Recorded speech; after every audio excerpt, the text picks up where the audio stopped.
es también honrar la dignidad de quienes alzaron la voz y defender desde aquí que nunca más se reprima a la ciudadanía ni a las juventudes que sueñan con un país más justo. Que este Congreso del Estado de Puebla acoja por primera vez un conversatorio sobre el 2 de octubre no es un simple acto protocolario, es un paso necesario para afirmar que la democracia se construye con verdad, con memoria y con diálogo abierto. Es así que me honra presentar a la mesa directiva el día de hoy. Vamos a empezar, por supuesto.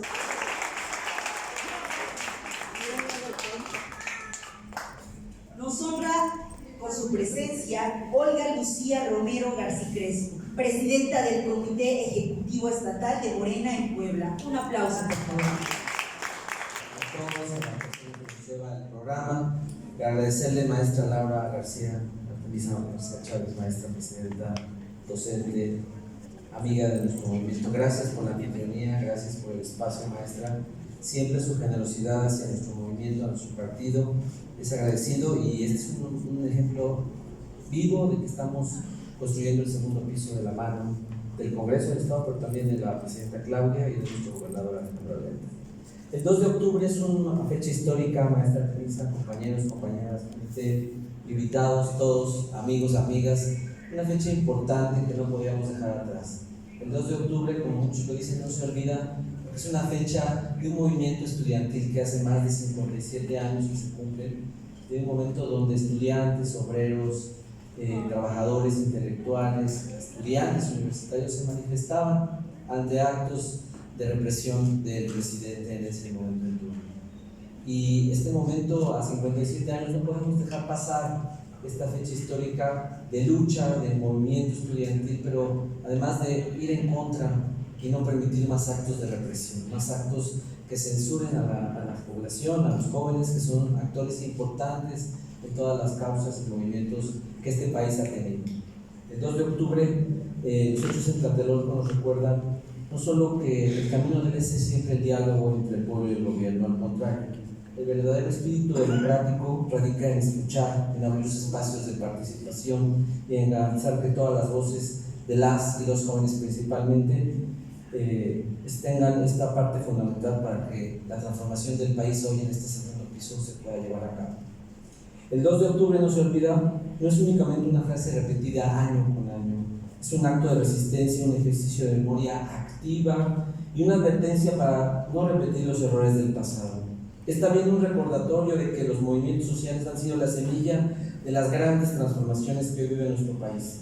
Gracias a quienes alzaron la voz en 1968 y a quienes continuaron la lucha décadas posteriores, hoy podemos hablar de los avances democráticos, las libertades conquistadas y de una nación que apuesta por la justicia social que inició nuestro presidente Andrés Manuel López Obrador y que hoy, a un año, con la gran presidenta, la doctora Claudia Sheinbaum.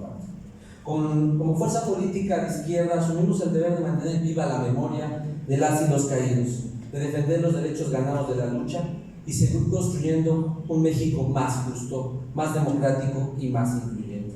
Honrar el movimiento estudiantil del 68 es también comprometerse con las nuevas generaciones para que nunca más la represión silencie a la juventud ni persiga a quienes luchan por un mejor país. El 2 de octubre nos recuerda, con dignidad, con compromiso y con convicción, de que la transformación de México se sostiene desde la memoria histórica y en la defensa inquebrantable de los derechos del pueblo. Porque la memoria es semilla de justicia, el 2 de octubre no se olvida. Muchas gracias por asistir.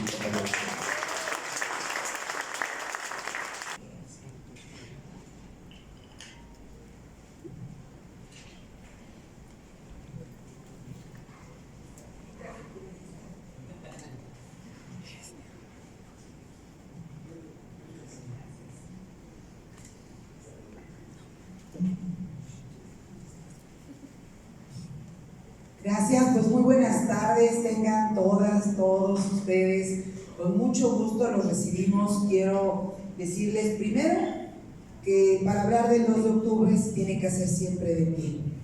No podemos hacerlo de otra manera, sino con una profunda, con un profundo respeto y una gran convicción de que no se olvida el 2 de octubre. Quiero agradecer la presencia y sobre todo la iniciativa de mi amigo Carlos Hernández, secretario del Movimiento Social del Comité Ejecutivo Estatal de Morena, por realizar esta actividad y permitirnos ser partícipes de la. Gracias, Carlos, de verdad, por esta iniciativa. Y bueno, por supuesto, a mi querida Guadalupe Sillancán Peregrina, secretaria general, muchas gracias, secretaria de mi querido partido y movimiento, por estar aquí presentes. A Gwendolyn Aguilar, a Maribel, a Paco también, me da mucho gusto que estén con nosotros presentes, con Iztac Hernández también. Iztac, muchas gracias por estar aquí presentes con nosotros. Kelly Deita, quien también nos va a apoyar con una ponencia, y a todas y a todos, cada uno de ustedes, por estar aquí presentes. Gracias por hoy darse el tiempo para hacer una remembranza de un momento histórico tan importante que hoy la presidenta hizo de una manera tan firme, tan humilde, a nombre de ella como comandanta suprema de las Fuerzas Armadas, pidieron una disculpa por las atrocidades que se cometieron hace justamente 57 años. Y como siempre, es un gusto recibirlos en esta, su casa, el Congreso del Estado de Puebla, espacio donde se hacen valer muchos de los principios de la Cuarta Transformación, y no muchos, deben hacerse valer todos, los cuales nos motivan a seguir en pie de lucha para concretar el segundo piso de un México nuevo. 2 de octubre no se olvida, por el contrario, es una fecha que nos convoca a la memoria, a la dignidad y a la acción. Hace 57 años, en la Plaza de las Tres Culturas, la represión silenció la voz de miles de estudiantes cuya lucha sigue más viva que nunca, porque aprendimos a defendernos del autoritarismo y continuamos exigiendo un alto al abuso del poder, a la indiferencia institucional y a los actos de injusticia en contra de los más vulnerables. Porque este Congreso no ha olvidado su misión y continuará dedicando sus esfuerzos a ser garante de derechos y beneficios para la ciudadanía poblana. Y hoy los gobiernos del cambio tienen la obligación de guiarse por los principios que honren a nuestros estudiantes caídos. La lucha contra la corrupción, la separación del poder económico y político, el respeto a los derechos humanos y la centralización del pueblo en la toma de decisiones. Nuestro Estado debe estar presente y debe tener siempre presente que sin memoria no hay transformación. Y si bien el día de hoy conmemoramos uno de los pasajes más oscuros de la historia de nuestro país, también quedó abierto el camino a la verdad histórica, a la dignificación de las víctimas y a la justicia restaurativa, porque México tiene una deuda con sus jóvenes. De ese tiempo y del 2014 en Ayotzinapa, y de muchos otros que con su energía, su convicción, su valentía y su entusiasmo quisieron cambiar una realidad que lastimaba. Desafortunadamente, los gobiernos autoritarios se hicieron cargo de la peor manera posible y con ellos dejaron una huella imborrable para nuestro país. Por esto no basta decir nunca más. Hay que hacer lo necesario para garantizar que las instituciones sean sólidas, que las leyes realmente protejan y que la ciudadanía participe activamente en la vida pública. A todos y a todas quienes lucharon en 1968, no solo el 2 de octubre, sino mucho antes y también mucho después, les debemos más que un homenaje. Les debemos un país donde la juventud pueda expresarse sin miedo, donde la protesta no se criminalice y donde la educación sea un derecho y no un privilegio. Les debemos un México donde la justicia no llegue tarde y donde por fin el Estado esté al servicio del pueblo. A todos y a todos los presentes, les invito para que el 2 de octubre sea una brújula ética de todos sus actos y para que desde cada una de nuestras trincheras sea una motivación que nos lleve a la transformación de una mejor comunidad, un mejor Estado y un mejor país. Que cada 2 de octubre sea un recordatorio de que la democracia debe defenderse todos los días, porque de ella parten todos nuestros derechos. Porque recordar es resistir, resistir es transformar, y en el Congreso de Puebla transformamos las leyes por un Estado justo, con su gente, eficiente con sus políticas públicas y democrático en la toma de decisiones. Que vivan nuestros jóvenes ejemplo de valentía, de convicción y de lucha por la memoria, la verdad y la cuarta transformación. Muchas gracias.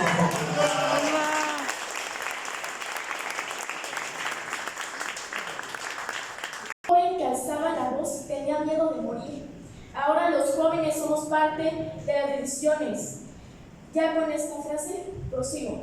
Hoy conmemoramos el aniversario luctuoso de Edmunda Victoria Castillejos, Aurelio González Rojas, el profesor Pedro Lara Flores, la civil inocente Ana María Regina Romero Rabago, y José Gerardo Godoy Pérez, y miles de jóvenes que fueron callados violentamente. ¿Por qué? Porque decidieron alzar su voz ante alzar la voz ante una situación de injusticia, contra una situación de opresión, solamente alzar su voz por todas las razones que quisieran, pero por un gobierno cobarde que decidió callarlos, un gobierno sin valentía. Decidieron matarlos, decidieron acabar con sus voces.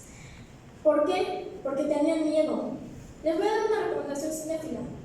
Vean Rojo Amanecer, una película que he leído muchos relatos y puedo decirles que hasta mi abuelo, con ahora 91 años, vivió Tlatelolco. He leído más experiencias, he leído las experiencias de sobrevivientes de esa fatídica tarde que les tocó vivir. Leí la historia de una madre con su hija, estaban en el mercado de la Lagunilla y les tocó que empezaron los disparos. La madre y su hija salieron corriendo y en un lugar, pues, que relatan muy lodoso. Y en la mañana siguiente que regresaron, el padre de esa niña y el esposo de esa mujer, cuando las vio, se puso a llorar porque creyó que las habían matado. Imaginémonos que la magnitud, y no pongo estos ejemplos, se ve más joven de su edad. Él me cuenta que estaba comprando una ferretería, normal, estaba ahí haciendo sus cosas, vida normal, sin creer lo que iba a pasar. Empezaron los disparos y los de la ferretería dijeron: escóndete, escóndete. Lo escondieron en un baúl toda la noche. Cuando salió, me cuenta que el olor a sangre caliente y a carne humana quemada era tan asqueroso que asqueroso le quedaba corto al olor que estaba percibiendo cuando logró salir. Cuando logró salir y pudo sobrevivir, por eso estoy aquí.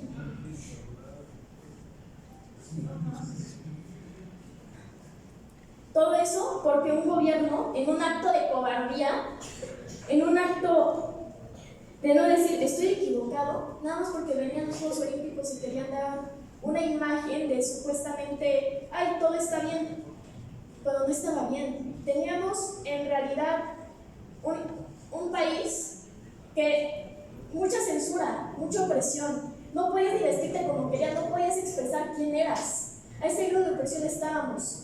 Y creo que ya únicamente el estudiantil. Hay que recordar que en ese contexto histórico precisamente se desenvolvían luchas con autores reconocidos, con Valentín Campa, con Demetrio Vallejo también precisamente, que habían movimientos de amas de casa, habían movimientos de trabajadores del Seguro Social, y que finalmente los estudiantes, una vez más, fungieron como este eslabón fuerte, esta amalgama que sostuvo un movimiento de reivindicación política y de reivindicación social. En cuanto al contexto histórico, considero importante determinar bajo qué escenario nos encontramos. Estamos en plena Guerra Fría. México se presentaba al mundo como un país subdesarrollado bajo la categoría de la tercera vía en cuanto al modelo social, económico y político, que no correspondía ni al capitalismo ni al socialismo. De hecho, México surge como un movimiento en cuanto al gobierno revolucionario, tanto así que incluso en los gobiernos dictatoriales de Centroamérica se le llamaba de manera despectiva a México el Soviet mexicano, y al mismo tiempo hay que reconocer que México fue el primer país de Latinoamérica en entablar relaciones formales y diplomáticas con la URSS en este caso y con algunos de los países emergentes de los movimientos políticos y sociales protagonistas del siglo XX. Esto es en cuanto al contexto histórico, los elementos que tenemos que reconocer, algo de lo que no podemos obviar, que finalmente también en el 68, en la administración de quien fue un tecnócrata, hombre de partido, una persona que escaló y llegó a donde llegó a pesar de las desventajas que contaba por méritos partidistas, incluso por méritos revolucionarios, como se llamaba dentro de la institución. Bien, en este caso hablamos desafortunadamente de un paisano nuestro, poblano, Gustavo Díaz Ordaz. Insisto, desafortunadamente porque nada de lo positivo que hizo en México en cuanto a infraestructura y desarrollo económico se recuerda. Y fueron años dorados para la economía nacional. Nosotros en ese entonces contábamos con un crecimiento de hasta el 6%. Ahora no podemos soñar con ello porque el crecimiento económico que hay, no únicamente en México, sino a nivel mundial, se ve alcanzado precisamente por el sobreprecio de los productos, por la inflación, por la depreciación de la moneda. Pero entonces estamos hablando de un 6% anual. Ese valor tenía México en aquel entonces. La Ciudad de México iba a ser la primera ciudad de Latinoamérica en recibir unos Juegos Olímpicos. Como podemos darnos cuenta entonces, México se encontraba en uno de los mejores momentos en cuanto al panorama internacional. Era un país relativamente neutral, con una buena solidaridad internacional. Los países capitalistas veían en México un aliado, los países socialistas veían en México un ejemplo. Teníamos todo para dar ese paso como nación y precisamente personajes como Díaz Ordaz y su gabinete visualizaron esta situación y por tanto la máxima era que un país subdesarrollado o en vías de desarrollo, como se llamaba, fuera un claro ejemplo de que la región del tercer mundo era capaz de llevar a cabo un evento de estas características.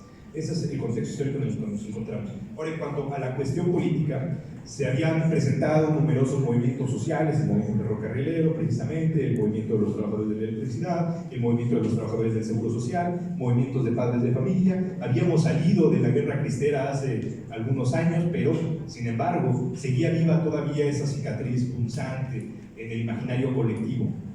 Ese es el México que nos encontramos. Un México que provenía de la guerra, que provenía de la revolución, que era una añoranza de desarrollo para muchos otros lugares, pero que sin embargo México en ese entonces, y desafortunadamente aún, aunque afortunadamente menos, contaba con una brecha de desigualdad abismal. No obstante, México iba a disponer de la posibilidad de mostrarle al mundo que esto era una cuestión temporal y que se podía mejorar a través del milagro económico mexicano todavía vigente. Bien, ahora vamos a tratar en cuanto al movimiento del 60. El movimiento del 68, hay que llamarlo como es, un movimiento del 68, no estamos conmemorando el 2 de octubre. El 2 de octubre fue el momento en que en el aspecto político, administrativo, se decapitó a una clase política emergente.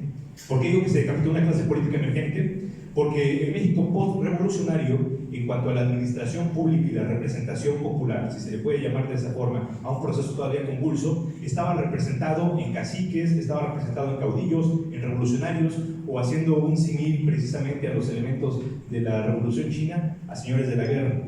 Estábamos sometidos bajo un estándar de gobierno de esas características. Cuando finaliza la última etapa de la Revolución Mexicana y podemos nosotros integrar un modelo que permita la representación de las mayorías, es cuando la clase política la toman ¿quiénes?